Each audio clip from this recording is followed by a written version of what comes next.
8 মে থেকে ষষ্ঠ উপজেলা পরিষদ নির্বাচনের প্রথম ধাপের ভোট অনুষ্ঠিত হবে। নির্বাচন আমাদের দেশে বরাবরই উৎসব মুখর হয় এটি বলা হয়ে থাকে, কিন্তু সাম্প্রতিক সময়ে দেখা যাচ্ছে সেই উৎসবে খানিকটা ভাটা পড়ছে। বিশেষ করে স্থানীয় সরকার নির্বাচনগুলোতে, বিশেষ করে উপজেলা বা ইউনিয়ন পরিষদ এইসব নির্বাচনগুলোতে গ্রামেগঞ্জে যেই ধরনের আমেজ ছিল, এই নির্বাচনের ক্ষেত্রে অন্তত সেটি দেখা যাচ্ছে না।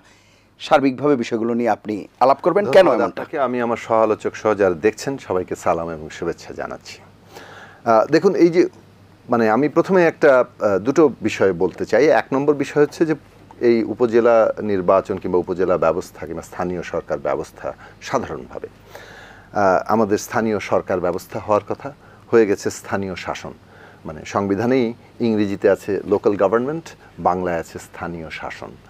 তো আসলে এটা যে বিষয়টা মনে হতে পারে যে এটা একটা ভুল, কিন্তু কাকতালীয়ভাবে ওইটাই ঘটেছে আর কি। স্থানীয় শাসনটাই এখানে কার্যকর হয়েছে, স্থানীয় সরকার ব্যবস্থা আসলে তৈরি হয়নি। এখন এই উপজেলা ব্যবস্থাটা আসলে কিংবা সাধারণভাবে এই যে আমাদের যে স্থানীয় সরকার ব্যবস্থা, দুটো পার্থক্য। সংসদ হবে আইন তৈরির জন্য, আর সাধারণভাবে স্থানীয় সরকারগুলো থাকবে ওই লোকালিটির যে উন্নয়ন বলেন, অন্যান্য তাদের যে শিক্ষা, স্বাস্থ্য, আইন শৃঙ্খলা ইত্যাদি দেখার জন্য। তো সেই জায়গায় তো একটা পুরো সংসদের কন্ট্রোল, কর্তৃত্ব স্থানীয় সরকারের উপরে আছে। প্র্যাকটিক্যালি এই সংস্থাগুলোর তেমন কোনো খুব বেশি এখতিয়ার নেই। এটা গেলে 1 নম্বর। 2 নম্বর হচ্ছে যে তারপরও যতটুকুই করতে পারা গেছে, যে তার মধ্য দিয়েই স্থানীয় মানুষজন মনে করতেন যে আচ্ছা এইখানে যারা যাবে তাদের কাছে তাদের ডে টু ডে প্রবলেমগুলো নিয়ে তারা যেতে পারেন। সেই দিক থেকে এই নির্বাচনটার একটা গুরুত্ব ছিল। এবং যেটা আপনি বলেছেন যে উৎসব বাংলাদেশের নির্বাচনে, সেটা স্থানীয় নির্বাচনে বরং জাতীয় নির্বাচনের চাইতেও বেশি অনেক ক্ষেত্রে দেখা গেছে। কিন্তু এটা আরও একেবারে নাই হয়ে গেল যখন থেকে আওয়ামী লীগ প্রায় একতরফাভাবেই আপনার এখানে দলীয় প্রতীক ব্যবস্থা চালু করলো। এখন দলীয় প্রতীক চালু করার ফলে আগে যে একটা ধরেন আওয়ামী লীগ, বিএনপির মতো বড় দলগুলোর মধ্যে যে একটা অনেক প্রার্থী দাঁড়াতেন, তাদের মধ্যে একটা প্রতিযোগিতা হতো, ফলে দলগুলো জানতে পারতো যে তাদের কোন প্রার্থী কতটা জনপ্রিয় বেশি। সেইটার একটা ন্যূনতম একটা ব্যবস্থা ছিল, এক ধরনের প্রাইমারি আকারে সেটা দেখা যেত। কিন্তু দলীয় প্রতীক হওয়ার ফলে এইটা আর ওই জায়গাতে নেই, বরং বিরাট অঙ্কের টাকার বিনিময় শুরু হয়ে গেল। এবং তার মধ্য দিয়ে যে কোনো মূল্যে ওই আসনটাকে জিততে হবে, কারণ এত টাকা দিয়ে নমিনেশন নিয়ে এসেছি, সুতরাং এটা জিততে হবে, এইরকম ব্যবস্থাটা এখানে দাঁড়িয়ে গেছে। এখন আসি আমি আমার দ্বিতীয় পর্যায়ে। সেটা হচ্ছে যে বাংলাদেশে এই 14, 18, 24-এর পরের নির্বাচন ব্যবস্থা মোটামুটি ধ্বংস হয়ে গেছে। এইটা কি বলে যে এটা নির্বাচন বলে কোনো জিনিস এখানে নাই। একটা সরকার ক্ষমতায় আছে, তারা মনে করেন যে তারাই ক্ষমতায় থাকবেন, তাদের শর্ত মেনে যদি কেউ আসেন তাহলে কল্যাণ পার্টি, ব্যারিস্টার শাহজাহান ওমর কিংবা জাতীয় পার্টি তাদের মতো করে কিছু ভাগবাটোয়ারা তারা দিতে রাজি আছেন। এই যে বাংলাদেশের নির্বাচনকে তারা দাঁড় করিয়েছেন, তার ফলে উপজেলা নির্বাচনে গিয়ে এখন ধরেন এটাকে গ্রহণযোগ্য দেখানোর জন্য আওয়ামী লীগ কিন্তু বললো যে এবার দলীয় প্রতীকে আমরা দেব না। কিন্তু দেখেন নীতিগতভাবে কিন্তু কোনো বদল আনেনি, অর্থাৎ তারা দলীয় প্রতীক ব্যবস্থাটা বাদ দিয়ে দেয়নি, তারা নিজেরা দলীয় প্রতীক দিচ্ছে না, ফলে এক জায়গায় বেশ কয়েকজন প্রার্থী হচ্ছে।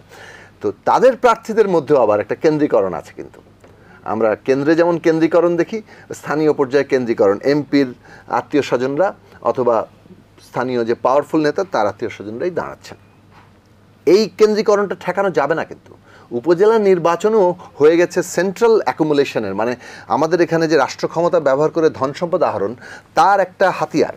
ফলে আপনি উপরে যেহেতু রাষ্ট্র ক্ষমতা ব্যবহার করে ধন সম্পদ আহরণ করা চলছে, আমি যদি উপজেলা চেয়ারম্যান হই, আমিও যতটুকু এখতিয়ার আছে ওইটাও আহরণ করতে পারবো, অথবা ওখানে অন্যান্য যে ভাগবাটোয়ারা চলে যাবে। ধরেন এমপি আছেন, উপজেলা চেয়ারম্যান আছেন, ইউনিয়ন পরিষদ চেয়ারম্যান আছেন, পৌরসভা চেয়ারম্যান আছেন, অনেকগুলো আছে। এখানে সবাই যদি এক কেন্দ্রিক হয়, একই পরিবারের হয়, তাহলে মোটামুটি ভাগবাটোয়ারাটা এক জায়গায় থাকে।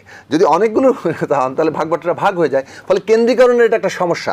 এই কারণে এই কেন্দ্রীকরণটা হবে, এবং ওইখানে একইভাবে নির্বাচনের বদলে কে কার ক্ষমতার খুঁটি সেই দিক থেকেই আপনার নির্বাচিত হওয়ার স্বজনদের বিষয়টা ব্যাপারে তো থাকছে। এক ধরনের ফলে যতই আপনি স্বজনদের ব্যাপারে তো প্রার্থীতা- এক ধরনের নির্দেশনা না, দেওয়া হয়েছে। নির্দেশনা কার্যকর হচ্ছে না, কয়েকজন ছাড়া বেশিরভাগ ক্ষেত্রে নির্দেশনা কার্যকর হচ্ছে না। এর কারণ হচ্ছে যে এটা একটা আর্থিক বিরাট লেনদেনের ব্যাপার, কার্যকর হবে না।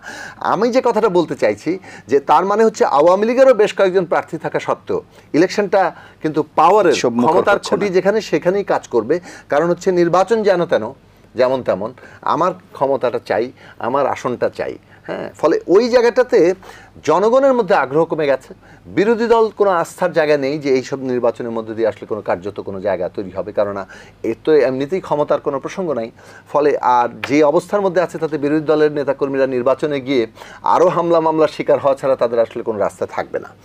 এখন তারপরও আমি বলবো যে স্থানীয় নির্বাচন এটাতে যদি ব্যক্তিগতভাবে কেউ নির্বাচনে অংশ নিচ্ছেন, আমরা আমাদের মঞ্চ কিংবা দল থেকে বলেছি যে এটা ব্যক্তিগত প্রশ্ন। আমরা সাধারণভাবে নির্বাচন যে ব্যবস্থা ধ্বংস হয়ে গেছে এবং এই নির্বাচনের মধ্যে দিয়ে কোনো পরিবর্তন হবে আমাদের রাজনৈতিক অবস্থান সেটাই, এবং আমরা যেটা চেষ্টা করছি বাংলাদেশে নির্বাচন ব্যবস্থা ফিরিয়ে আনতে হবে। আমি আসবো এবং আবার সেটা আপনার ফিরিয়ে কাছে। আনতে গেলে নির্বাচন ব্যবস্থা ঠিক করতে হবে, সাথে পুরো রাষ্ট্র ব্যবস্থার নতুন একটা বন্দোবস্ত লাগবে, যেটা একটা গণতান্ত্রিক বন্দোবস্ত 31 দফা আমরা একটু আগে প্রতিষ্ঠা করতে হবে।